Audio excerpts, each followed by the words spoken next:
Hello, हाय, welcome, नमस्ते। मेरा नाम ऋतिक और आज हम फिर से बात करने वाले हैं एक और इंटरेस्टिंग कंसेप्ट के ऊपर। तो ये वीडियो उन बच्चों के लिए मोस्ट इंपोर्टेंट होने वाली है जिनके पास सेमेस्टर 2 में सब्जेक्ट है इंट्रोडक्टरी मैक्रो इकोनॉमिक्स। तो चलिए शुरू करते हैं आज की वीडियो। और इस कंप्लीट सीरीज के नोट्स बन चुके हैं। जिन बच्चों को नोट्स परचेज कर रहे हैं वो इस नंबर पे जाए 9667836336 यहाँ जाके नोट्स ले सकते हैं।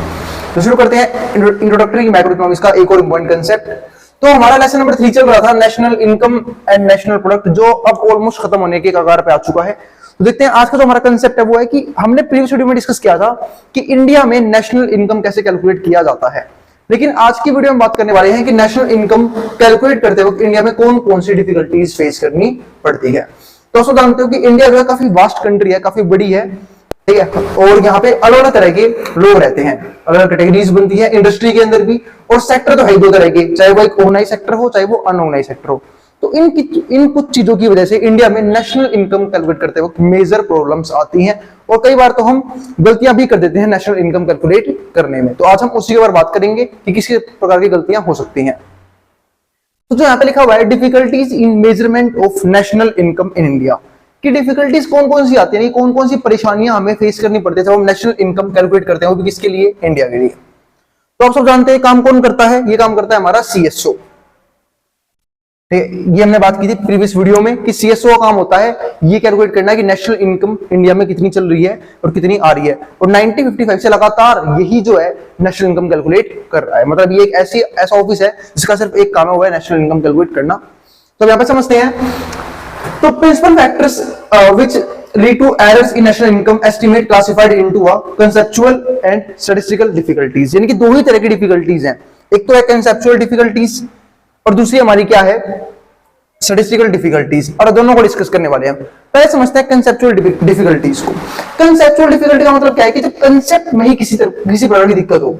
सपोज करो हमने नेशनल इनकम के लिए कोई एक फॉर्मूला बनाया जो हम बात कर चुके हैं प्रीवियस वीडियोस में, चाहे वो हमारा इनकम मेथड हो, एक्सपेंडिचर मेथड हो, प्रोडक्ट मेथड हो। हम लोगों ने कुछ मेथड निकाले हुए हैं जिनके जरिए हम नेशनल इनकम कैलकुलेट करते हैं। तो क्या जरूरी थोड़ी ना है कि नेशनल इनकम सही आएगा। तो उससे जो नेशनल इनकम निकालने में जो गलतियां होती है उसको हम क्या बोलते हैं, कंसेप्चुअल प्रॉब्लम्स। तो वो समझते हैं कौन कौन सी हैं। तो conceptual difficulty are those arising for limitations of concept, जो किसकी वजह से आती है, लिमिटेशंस ऑफ कंसेप्ट, यानी कंसेप्ट में लिमिटेशन की वजह से जो प्रॉब्लम आती है उसको क्या बोलते हैं, conceptual and statistical conceptual difficulties. ठीक है, इसको तो बाद में डिस्कस करेंगे। स्टैटिस्टिकल प्रॉब्लम्स कौन कौन सी होती हैं। Used an effort made by estimator to fit available statistics to conceptual framework of aggregates। और जब हम एफर्ट्स बनाते हैं, एफर्ट्स किस चीज के लिए करते हैं, ताकि हम हमारे पास जो भी एग्रीगेट आने वाले हैं कहां से, कंसेप्चुअल फ्रेमवर्क से, वो क्या हो, बिल्कुल बिल्कुल सही हो। यानी कि हम पूरी कोशिश तो करते हैं कि जो भी मैंने कंसेप्ट बनाया है नेशनल इनकम के लिए वो पूरी तरीके से नेशनल इनकम को एक्यूरेट निकाले, लेकिन फिर भी कुछ ना कुछ एरर्स की, गलतियां की संभावना रह जाती है। उसी को हम क्या बोलते हैं, conceptual limitations. Limitations would arise only when concepts are still to be standardized। और एक तरीके से और गलतियां हो सकती हैं। वो गलतियां क्या है कि जब हम अपने कंसेप्ट्स को ही स्टैंडर्डाइज ना करें। अब स्टैंडर्डाइज करने का मतलब क्या होता है कि देखो, जब भी कुछ अपडेट आया कंसेप्ट के अंदर, किसी तरह का अपडेट लेके आना है और हम उसमें अपडेट ना लेके आए तो वो भी क्या होगा, एक दिक्कत ही हो जाएगी, एरर ही क्रिएट करेगा। और इसी को हम बोल सकते हैं कंसेप्चुअल प्रॉब्लम। फॉर एग्जांपल आप लोगों को याद होगा कि जितनी भी हमारी स्टडीज होती है ना, हम सब ये नहीं कि अपनी मर्जी से स्टडीज करते हैं। जो ऑल ओवर स्टडीज है वो ऑलमोस्ट एक जैसी होती है। फॉर एग्जांपल अगर मैं कोई एग्जांपल दूं, इंडिया में जो सीए के लिए पढ़ाई होती है, फॉर एग्जांपल चार्टर्ड अकाउंटेंट, तो वो सिर्फ ये नहीं कि इंडिया में पढ़ाई अलग है, उसके लिए अमेरिका में अलग है या फिर बाई कंट्रीज में अलग है। उनका जो बेसिक स्ट्रक्चर है ना वो हर कंट्री में सेम होता है। फॉर एग्जाम्पल ऐसे ही जो नेशनल इनकम निकालने का जो फॉर्मूला बनाया गया है वो उसका जो बेसिक स्ट्रक्चर है वो हर एक कंट्री का क्या होता है, एज इट इज कॉपी होता है, सेम टू सेम होता है। चाहे आपकी कंट्री से फॉलो कर पा रही है चाहे नहीं कर पा रही है, आपको वो स्टैंडर्ड्स फॉलो करने पड़ेंगे। सेम एग्जांपल यहाँ पे भी है सीए के अंदर भी, चाहे वो आप स्टडी कर रहे हो सीएस की, चाहे आप कर रहे हो डॉक्टर की। तो इसलिए तो ऐसा होता है कि जब हम लोग स्टडी कर लेते हैं तो हमें फॉरेन कंट्री में भी जॉब मिलने की अपॉर्चुनिटी बढ़ जाती है। क्यों? क्योंकि वहां का स्ट्रक्चर भी सेम है, एजुकेशन स्ट्रक्चर, और यहाँ का स्ट्रक्चर भी सेम है। बस कुछ तरीके अलग अलग होते हैं, कुछ कंसेप्ट अलग होते हैं, लेकिन जो बेसिक स्ट्रक्चर है वो क्या होता है, हर एक कंट्री का बिल्कुल सेम होता है। तो वही बात यहां पे है कि अगर हमने टाइम के साथ स्टैंडर्डाइज नहीं किया अपने कंसेप्ट्स को नेशनल इनकम के, तो भी हमारी नेशनल इनकम में कंसेप्चुअल लिमिटेशंस देखी जाएगी।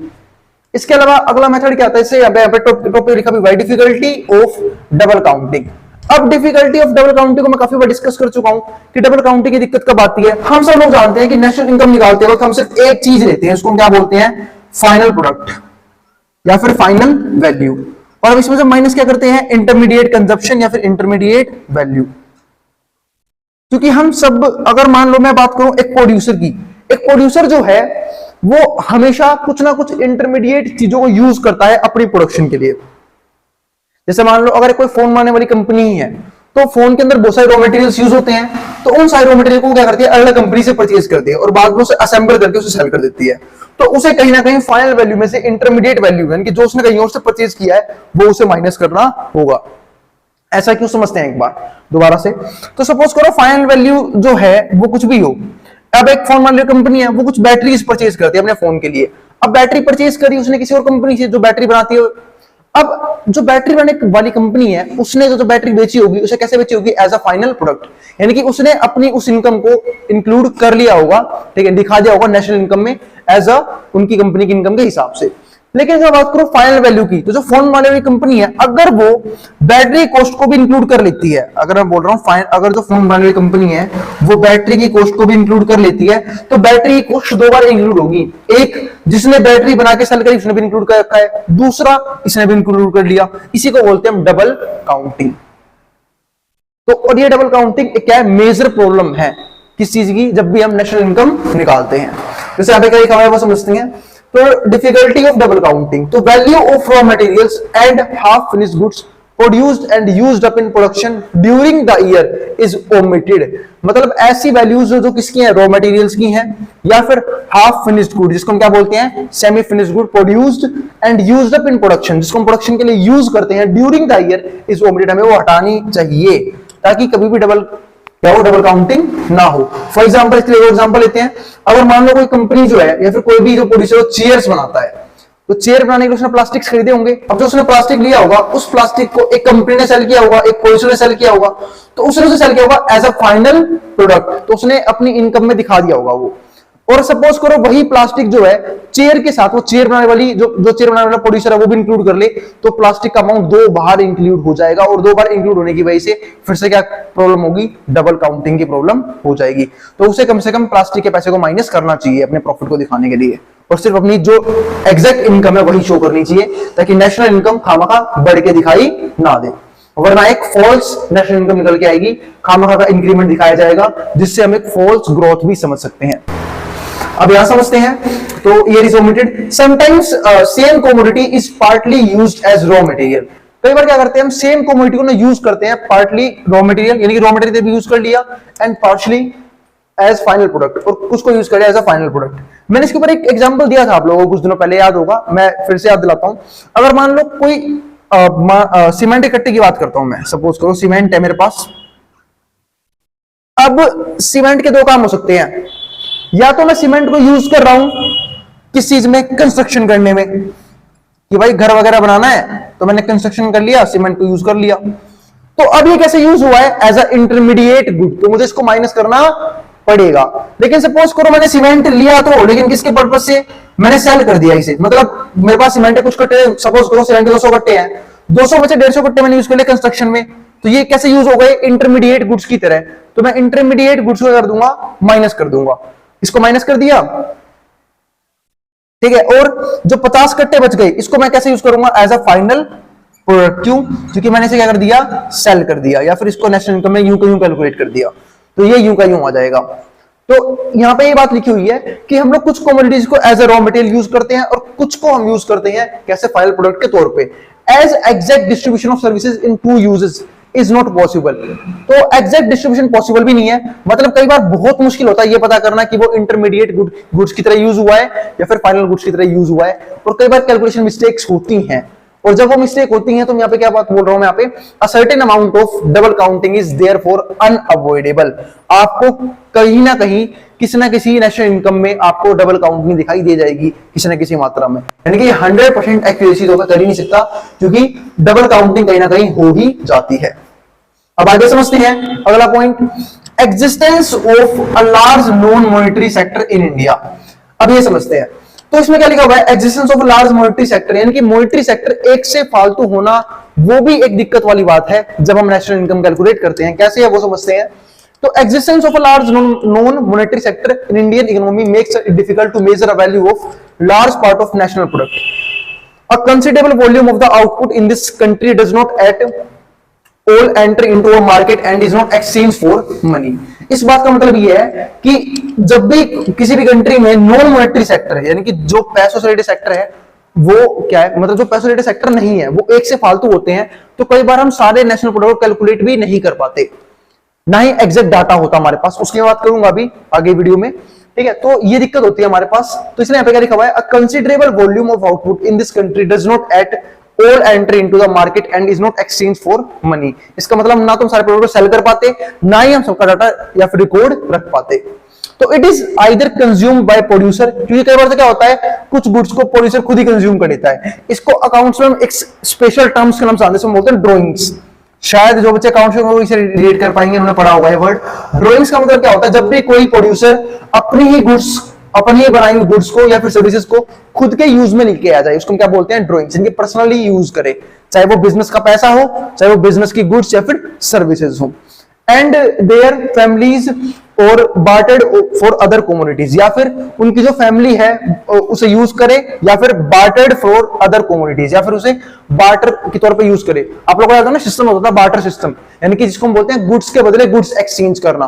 तो कई बार क्या होता है कि जो बिजनेस में जो प्रोड्यूसर ने कुछ गुड्स बनाया, वो एक्सचेंज भी कर लेता है कि आप मेरे लिए ये काम कर दो, मैं आपको ये वाली गुड्स सेल कर, मतलब दे दूंगा एक्सचेंज में। इसको क्या बोलते हैं, बार्टर सिस्टम।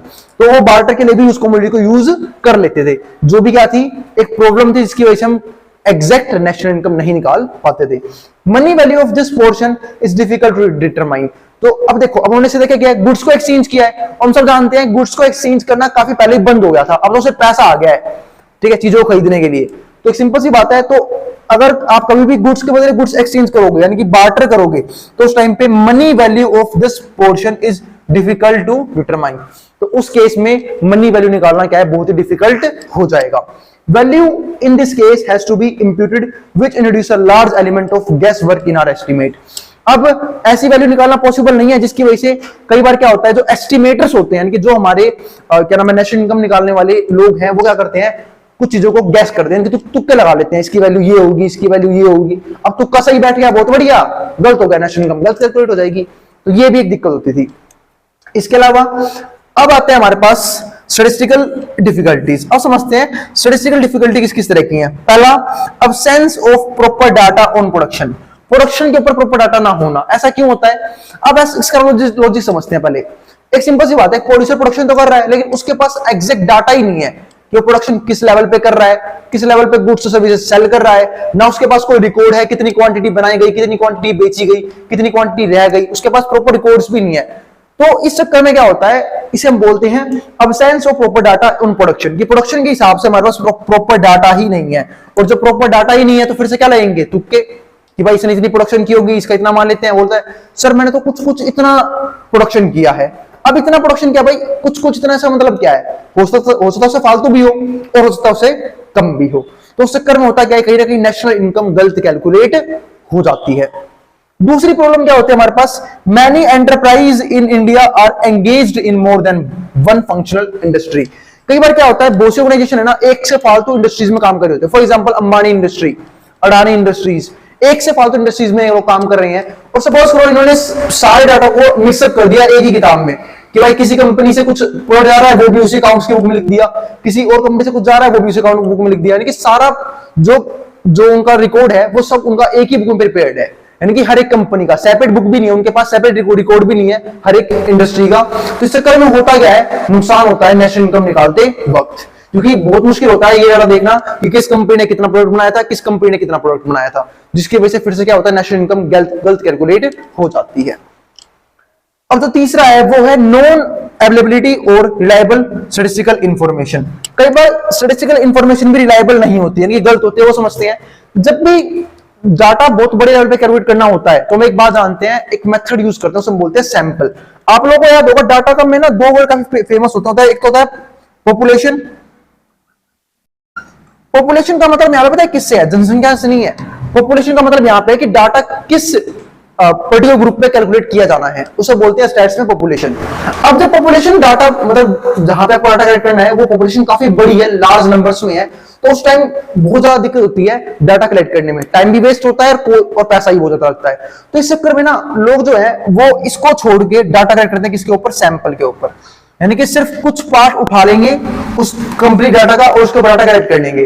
अब हो सकता है डाटा सही भी हो जाए और हो सकता है गलत भी हो जाए, गलत हो गया तो फिर से क्या हो जाएगा, नेशनल इनकम में एरर्स दिखाई देंगे, और सही होगा तो कोई दिक्कत नहीं है। तो इस तरह की प्रॉब्लम्स आती हैं जब हम नेशनल इनकम कैलकुलेट करते हैं इतनी बड़ी कंट्री में और जहां पे भी प्रॉपर रिकॉर्ड्स नहीं रखे जाते हैं। तो ऊपर तो कुछ जो हमारी प्रॉब्लम्स थी वो थी किसकी वजह से, कंसेप्ट्स की वजह से, जैसे डबल काउंटिंग हो गई, ठीक है, ये सारी। इसके अलावा जो स्टैटिस्टिकल डिफिकल्टीज थी ये भी एक मेजर प्रॉब्लम क्रिएट करती है डाटा निकालते वक्त नेशनल इनकम के लिए, जिसकी वजह से एक फॉल्स जीडीपी और नेशनल इनकम कई बार देखा जाता है। तो ये था हमारा आज का कंप्लीट टॉपिक।